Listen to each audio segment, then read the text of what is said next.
छत्तीसगढ़ विधानसभा का शीतकालीन सत्र तीसरे दिन भी हंगामे की भेंट चढ़ गया। पहले और दूसरे दिन यहां आरक्षण और धर्मांतरण जैसे मुद्दे छाए रहे। वहीं तीसरे दिन चावल वितरण को लेकर उठे विवाद की वजह से सदन में जमकर हंगामा हुआ और सदन की कार्यवाही अनिश्चितकालीन के लिए स्थगित कर दी गई। वहीं विपक्षी विधायकों का निलंबन समाप्त होने की वजह से बीजेपी विधायकों की नाराजगी भी खुलकर सामने आई। बीजेपी विधायक दल ने फैसला लिया कि विधानसभा की ओर से सम्मान समारोह और आने वाले समय में विधानसभा के अंदर कोई भी आयोजन में शामिल नहीं होंगे। आज जिस तरीके से प्रतिपक्ष का व्यवहार था, घोर असंसदीय, अमर्यादित आज का उनका व्यवहार था। नारेबाजी करना तक तो ठीक है, प्रश्नकाल में केवल 2 प्रश्न में पूरा 1 घंटा और 1 घंटा पूरा नहीं, केवल 3 सदस्य ये सोच के चलते हैं कि संपूर्ण प्रश्न वही करेंगे। अध्यक्ष बार बार उनको टोकते रहे, वो आरोप लगाते रहे।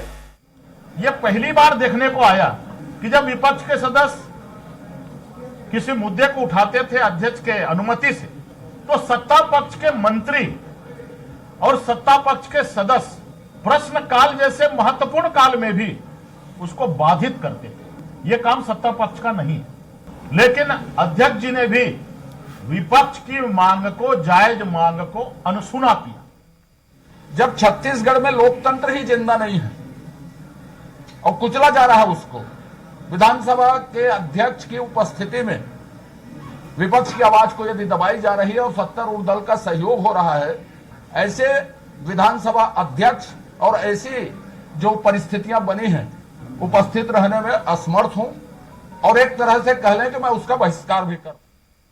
और विधानसभा अध्यक्ष जी ने आज उनका जो व्यवहार विपक्ष के साथ में रहा है, ये कतई बर्दाश्त योग्य नहीं है।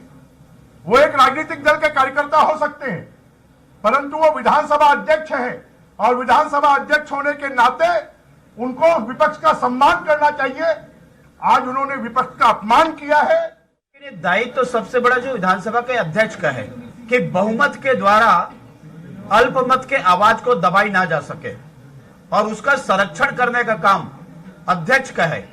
लेकिन जिस प्रकार से बहुमत के द्वारा अल्पमत की आवाज दबाई जाने की जो कोशिश की जा रही है और उसके पक्ष में यदि अध्यक्ष खड़ा हो जाए, तो मैं समझता हूं कि लोकतंत्र बचेगा कहां, अध्यक्ष की भूमिका बचेगा कहां। इस प्रकार से आज के कार्यवाही से हम सभी आहत हैं।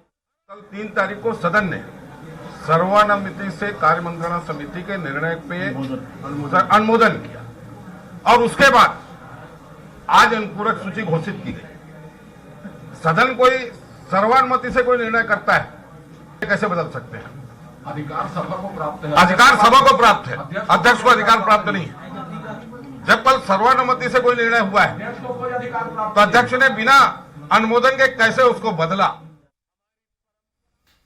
रायपुर में छत्तीसगढ़ विधानसभा में तीसरे दिन गरीबों को निःशुल्क चावल वितरण का मामला गरमाने लगा है।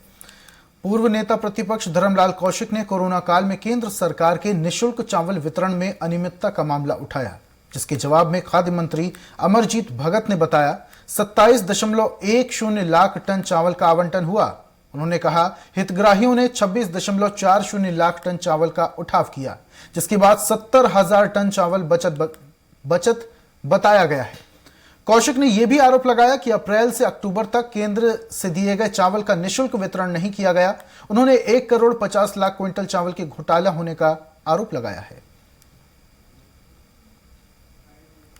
अंत्योदय का चावल इनके द्वारा दिया गया है, लेकिन जो प्राथमिकता के जो कार्ड बने हैं उसका चावल इनके द्वारा नहीं दिया गया है और इसके कारण में 1 महीने में जो चावल आ रहे थे उसमें लगभग आपका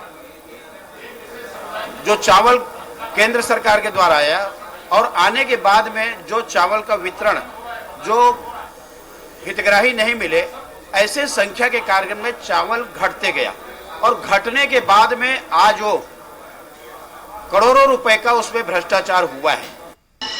2020-21 में 8 लाख टन, 21-22 में 11 लाख टन और 22-23 में 8 लाख टन, कुल मिलाकर के प्रधानमंत्री गरीब कल्याण में 27,10,395 टन का आवंटन प्राप्त हुआ।